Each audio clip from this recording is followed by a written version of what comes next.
Was that? Oh, you don't think he's senile or suffering from dementia? You don't think he's the emperor has no clothes, mad king surrounded by complete and total sycophants, not only in his cabinet, but the entire Republican Party, willing to betray their oath and backstab their country to prop up this utter imbecile? Oh, okay, well, watch this. You can ask me anything you want.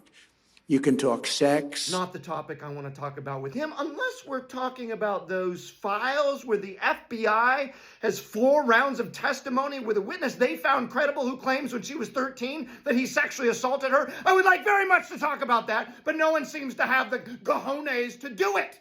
So instead, we're listening to this imbecile ramble about his sex life, while today 10 United States military personnel were injured in a strike. Bases are being hit. Hundreds, thousands of people are dying in the region and various countries. And he's up there acting like a stand-up saying, who wants to talk about sex? Do you not see? But in case you don't, how about this clip? When he was talking about pens, Sharpie came out today and said, oh, by the way, we did not have a conversation with Donald Trump about pens.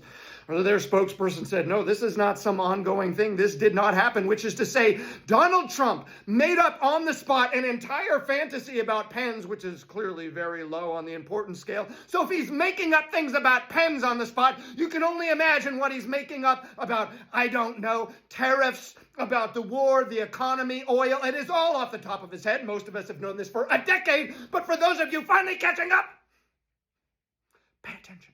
Here's the clip. So this pen is very inexpensive, but it writes well.